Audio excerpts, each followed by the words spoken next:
It was May 19, 2019, the day Game of Thrones ended and broke millions of hearts. What followed was disappointment, confusion, and a franchisee that seemed to lose its soul. But now, HBO returns with something smaller, quieter, and surprisingly more human.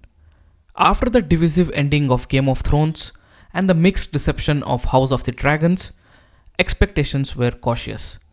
This time, HBO didn't bet on dragons. They didn't bet on spectacle, they bet on a novella. A Night of Seven Kingdoms arrives with minimal hype. But does it succeed where recent entries failed? Let's find out. Hello everyone and welcome back to Film Relic. In this video we are reviewing A Night of Seven Kingdoms starring Peter Claffey and Dexter Ansell and created by Ira Parker, who also co-wrote House of the Dragon. With A Night of Seven Kingdoms, one of the first things you notice is the tone. This show doesn't try to be grand, it tries to be grounded. Set between House of the Dragon and Game of Thrones, the story steps away from thrones, elaborate politics, world-ending stakes.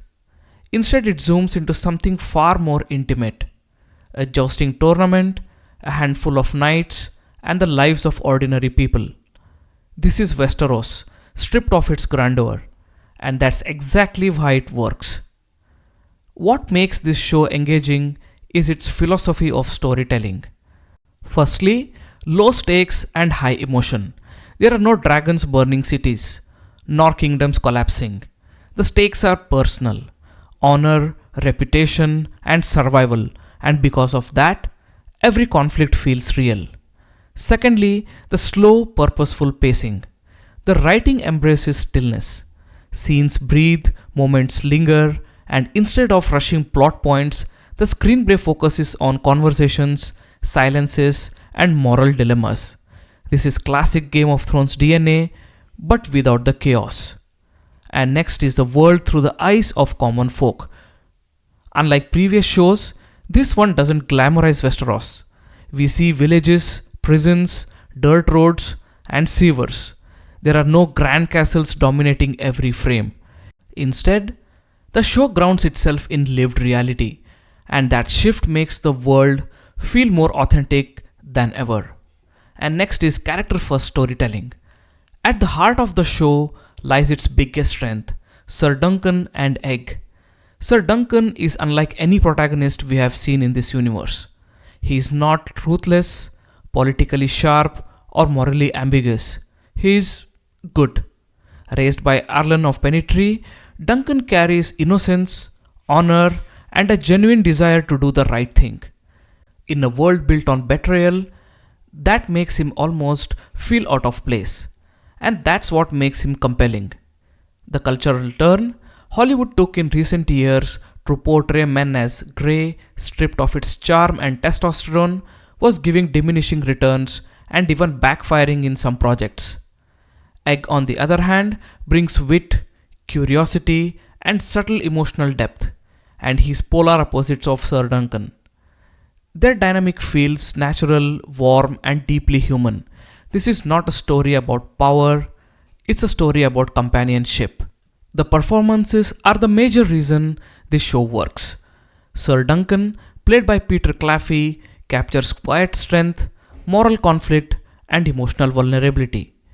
He is not delivering heroic speeches, he is reacting, feeling, and struggling. Egg, played by Dexter Ansell, brings a contrasting energy. He is light but never shallow, intelligent yet innocent. Their chemistry carries the show, and you don't just watch them, you believe them. And the casting is bang on. After the spectacle heavy approach of the House of the Dragon, this show feels like a correction. It understands something crucial. Bigger doesn't mean better. No massive CGI, no overwhelming scale, just strong writing, focused storytelling, and emotional authenticity. It reminds us why we fell in love with the universe in first place. A Night of Seven Kingdoms doesn't try to fix the franchise. It simply tells a good story.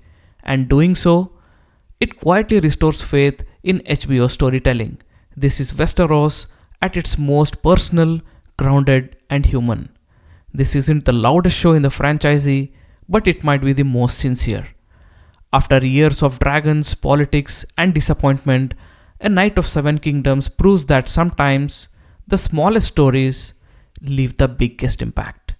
So, what did you think of A Night of Seven Kingdoms? Did you enjoy the grounded approach, or do you miss the scale of Game of Thrones? Drop your thoughts in the comments and like and share this video. If you enjoy deep dives into cinema and storytelling philosophy, subscribe to Film Relic. Until next time, stay curious, stay cinematic.